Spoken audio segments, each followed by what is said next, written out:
natin yan sa ano, lianera. Meron akong lianera dyan na maliliit.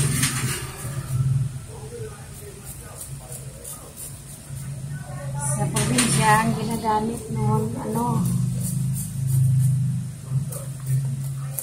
yung lata ba, nilalagyan ng butas.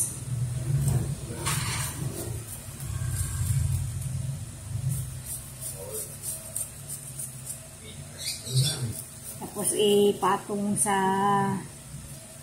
kaldero na nilalagyan ng dahon ng saging, yung bunganga.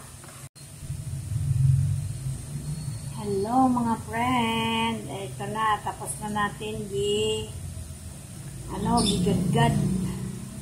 Kaya gagawin naman natin dito is pigaan. Yan na, para matanggal yung katas niya.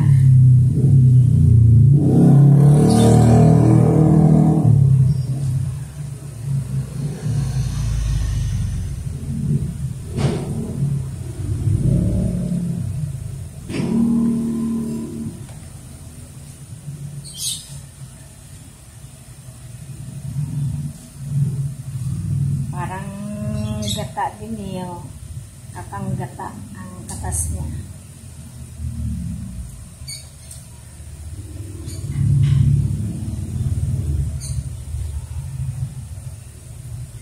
Ang iba nito hindi na to pinipigaan, na diretso na. Pero sa akin pinipigaan ko para sigurado tayo, kasi itong kamuting kahoy minsan meron itong lason, yung katas niya at saka yung balat niya. Kaya kailangan natin, para sigurado tayo, pipigaan natin. Ang lasa nito sa kamuting kahoy, ang tawag nila dyan, ano ba yun? Nasa sinamide. Yun, matapang ang lasa nito. Kasabihan nyo doon sa probinsya dati nung maliliit kami, yung kasaba. Ano kasi yun, yung kamuting kahoy na kasaba, yun yung pula, yung balat niya. Pag tinanggal mo yung balat niya sa labas, may isang balat pa na nakadikit dito sa kanyang katawan. Kulay, ano siya, parang pink. Yun ang kamuting kahoy na malakas ang lason niya. Kaya kahit na pag nagluto kami ng kamuting kahoy noon, kasi marami kaming baboy, marami silang biik, kailangan hindi ikalat yung balat kasi baka makain ng biik at saka malason sila, mamatay. Kaya pag nagluto kami ng kamuting kahoy laga sa probinsya, iniipon talaga namin yung balat. Hindi namin kinakalat-kalat. Kaya baka makain ng mga biik kasi sa probinsya, pag may alaga kang baboy, nanay lang ang may tali kapag maliliit pa sila. Yung mga anak nakagala-gala lang. Kasi hindi pa naman sila kumakain niya ng mga halaman. Dumididi pa sa nanay. Kaya ganyan, hindi kami kakalat ng balat ng kamuting kahoy kasi nakakalason. Pero maganda to, itong pinigaan nito, yung katas nito, pwede ito i-spray sa halaman, pampatay ng ano din ito, insekto. Ianuhin ko rin to, ipunin ko rin tong pinigaan ko para i-spray ko din dyan sa halaman ko sa likod. Pinakain din ng mga insekto yung mga dahon-dahon ng halaman ko. Ito ang gawin kong pang-spray sa dahon para yung mga halaman ko hindi na pinakain ng, meron kasing linta na sa lupa. iba din yung linta na sa tubig. Yung linta sa lupa, malap. Hello mga friend. Ito na, tapos na natin gigadgad. Kaya gagawin naman natin dito is pigaan. Yan na, para matanggal yung katas niya.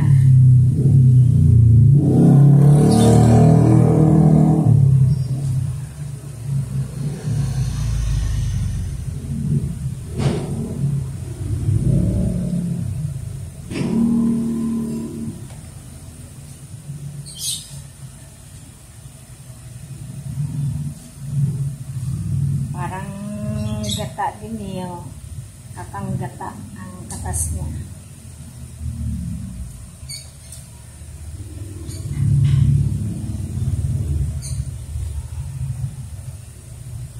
Ang iba nito hindi na to pinipigaan na diretso na, pero sa akin pinipigaan ko para sigurado tayo, kasi itong kamuting kahoy minsan meron itong lason, yung katas niya at saka yung balat niya. Kaya kailangan natin, para sigurado tayo, pipigaan natin. Ang lason nito sa kamuting kahoy, ang tawag nila dyan, ano ba yun? Nasa sinamide. Yun, matapang ang lasa nito. Kasabihan niya doon sa probinsya dati nung maliliit kami, yung kasaba. Ano kasi yun, yung kamuting kahoy na kasaba, yun yung pula, yung balat niya. Pag tinanggal mo yung balat niya sa labas, may isang balat pa na nakadikit dito sa kanyang katawan. Kulay, ano siya, parang pink. Yon ang kamuting kahoy na malakas ang lason niya. Kaya kahit na pag nagluto kami ng kamuting kahoy noon, kasi marami kaming baboy, marami silang biik, kailangan hindi ikalat yung balat kasi baka makain ng biik at saka malason sila, mamatay. Kaya pag nagluto kami ng kamuting kahoy laga sa probinsya, iniipon talaga namin yung balat. Hindi namin kinakalat-kalat. Kaya baka makain ng mga biik kasi sa probinsya, pag may alaga kang baboy, nanay lang ang may tali kapag maliliit pa sila. Yung mga anak nakagala-gala lang. Kasi hindi pa naman sila kumakain niya ng mga halaman. Dumididi pa sa nanay. Kaya ganyan, hindi kami kakalat ng balat ng kamuting kahoy kasi nakakalason. Pero maganda to, itong pinigaan nito, yung katas nito, pwede ito i-spray sa halaman. Ayan mga friends, ipigaan ko na. Tapos, ayan na. Tapos na siyang piniga. Tapos, lagyan natin ngayon ng margarine. Para masarap. Ilamasin ko na sa kamay ko para ano sila, mahalo ba lahat. Sarap yan. Haluin natin yung margarine para halong-halo siya, dikit na dikit sa ating ginadgad na kamuting kahoy. Bago natin siya ilagay sa lyanera at ilagay natin doon sa ating lulutuan, kasi kumukulo na yung tubig ko. Pinakulo ko na yung tubig.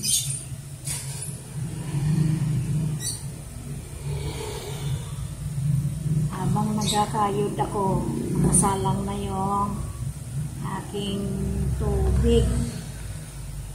Para pag nahalo ko ito, ilagay ko na lang sa llanera at saka ipatong doon sa aking lutuan. Diba? Sarap po. Marami na siguro yan.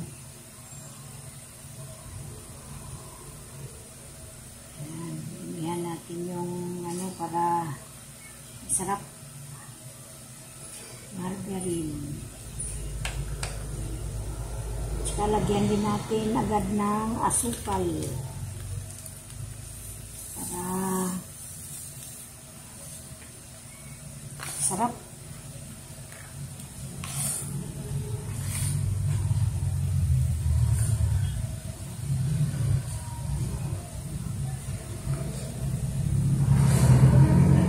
Pag nagluto ba nito, ganito rin ang ginagawa nyo. Nalagyan nyo rin ng margarine at saka sukal. Minsan kami sa probinsya pag nagluto, wala ng margarine, asukal na lang. Sukal na lang.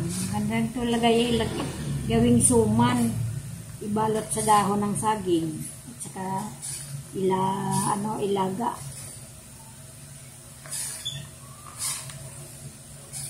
Doon ako magluto sa bundok kapag meron na itong pwede na ma-harvest yung kamating kahoy namin doon. Magdala na lang ako ng margarine. Ano ko na lang siya, gawing suman, iluto sa dahon ng saging, ibalot.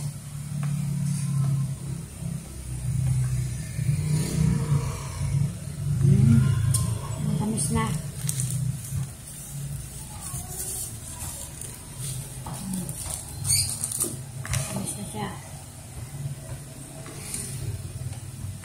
Suman sa dahon, kamuting kahoy. Iba niyan, nilalagyan ng latik sa gitna o kaya dinadget na nyog tapos iluto sa sukal, gawing bukayo at saka ilagay sa gitna. Yan. Tapos lagay na natin dito sa llanera.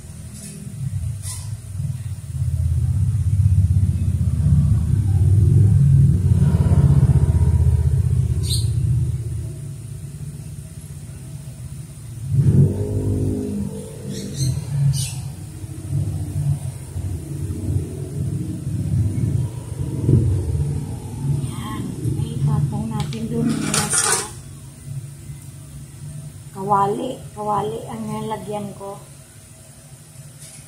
para kasi sa kahoy ako magluluto para mabilis.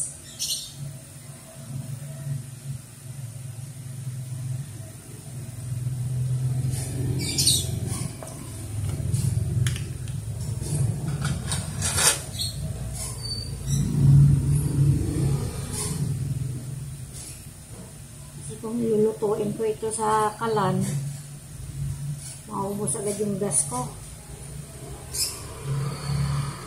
Na pag magluto ako ng mga ganito na matagal maluto, sa kahoy ako nagluluto.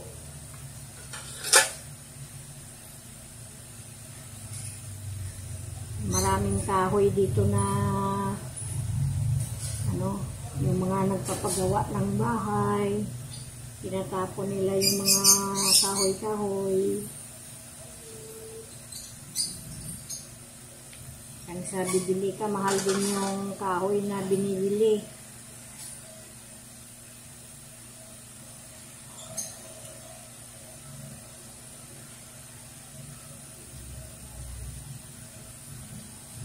Malinis yan ang kamay ko ha.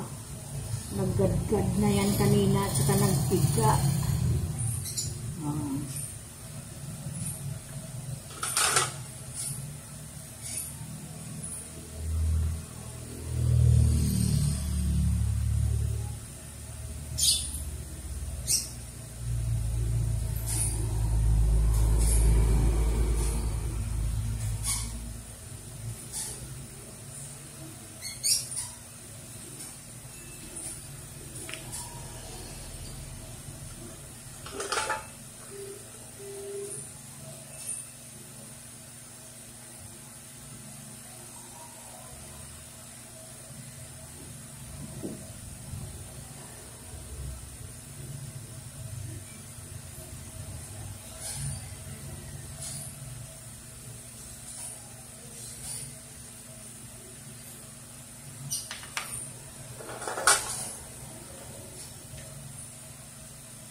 Silip-silip ko yung apoy ko kasi kasalang na yung aking lutuan.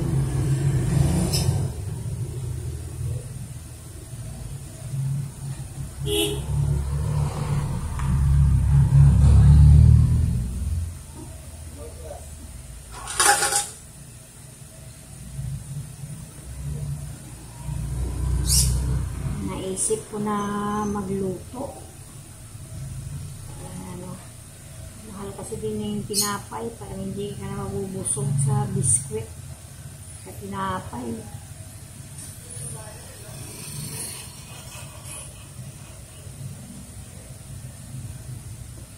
Kaya magluto tayo ng ganito.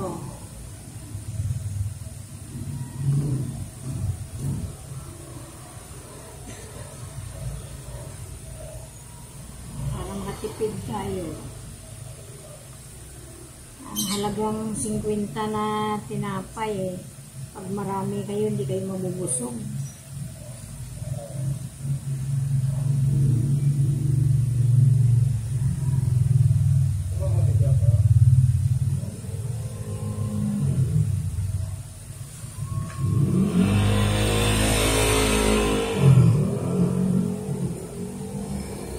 Masarap din to kung may oven ka na malaki, masarap din ito ilagay sa oven. Yun. Sayang. Yan.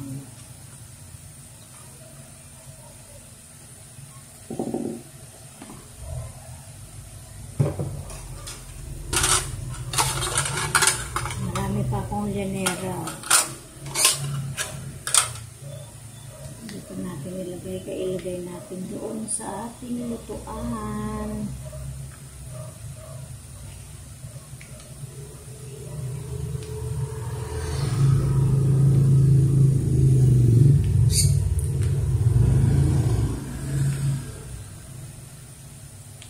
Yan.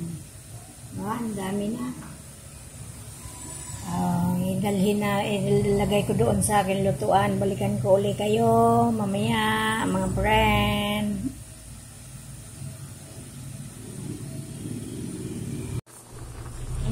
Hello mga friend. Ito na yung aking niluluto. Yan. Sa kahoy ako nagluto. Para mabilis ba. Tingnan natin Oh, diba? Ang ganda niya. Yan. Dilaw na dilaw. Malapit na siya maluto. Sa kawali ko inilagay yung steamer ko kasi baka masunog ito kung sa ano ko lang ipatong sa kaldero. Kaya dyan ko nilagay sa kawali para kahit maraming apoy hindi siya masusunog. Sisira ang hawakan. Sarap malapit na siya maluluto. Sarap ng kulay. Abangan natin yan, mga friend. Sarap ng aking first time ko pa lang na dito ko giluto kasi lagi yan niluluto ko pinapatong ko sa rice cooker. Yung steamer ko. Ayaw kong gumamit ng ng gas. Sa kahoy na lang ako kasi marami naman akong kahoy. Para mabilis lang, di ba? Ay, ang ganda ng kulay. Maya, na natin yan matikman. Ay, ito na ang aking ginawa. Masarap siya. Tingnan nyo ito. Diba? Ang sarap-sarap. Kakain tayo. Tikman natin kung ano ang lasa. Wow!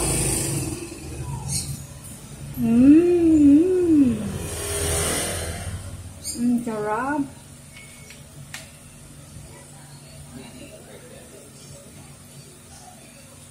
Kain po tayo, mga friend. Ito na yung ginadgad kong kamuting kahoy.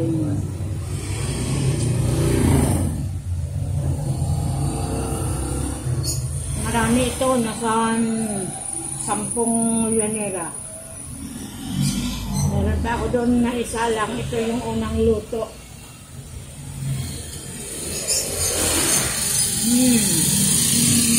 Sarap.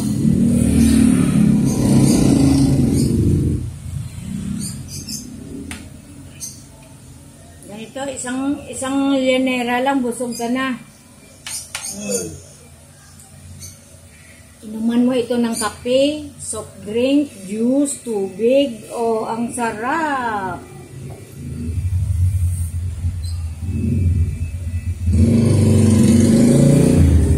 Okay, kain tayo. Samahan niyo ako. Sarap oh. Magkatugma din pala. Yung lagayan ko, dilaw din. Tingnan mo nga kung tama kang ano ko dyan.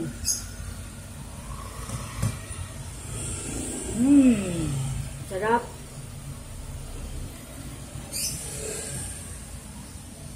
Tama lang yung lasa ng margarine at saka yung asukal. Tamang-tama lang kasi pangit din yung sobrang tamis. Sarap.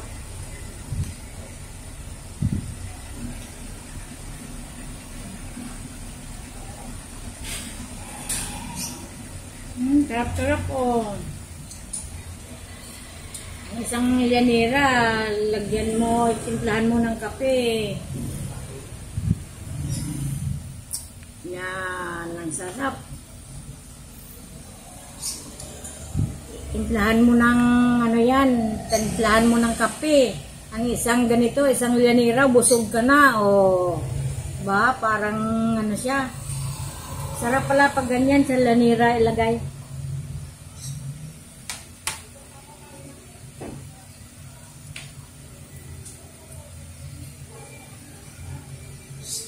Sinasalang pa ako doon, marami pa.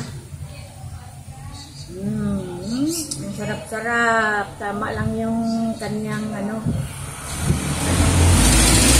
margarine at asukal.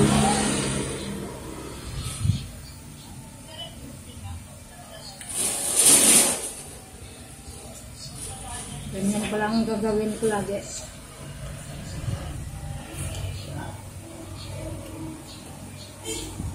Pwede pala ito itinda na ganito. Ibinta natin yung ganito. 20, 25, 30 ang isang llanera. Tapos lagyan natin ng ano dito, cheese sa may taas. Wow, ang sarap. Tama, cheese.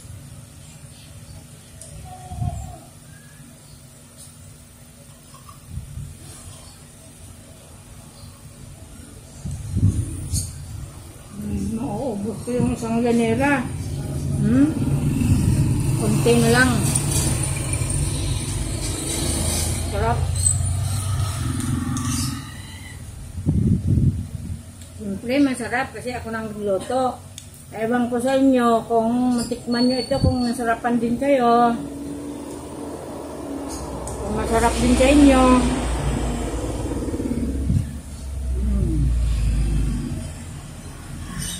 Sarap.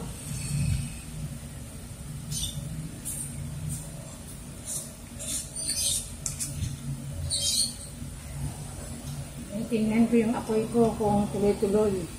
Para susunod din maluluto yung 4 din. Sarap. Naubos ko na.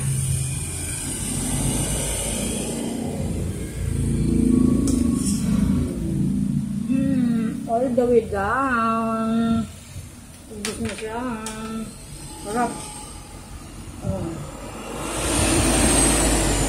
Hindi ko tanggalon sa llanera para tigi-isa sila. Sarap.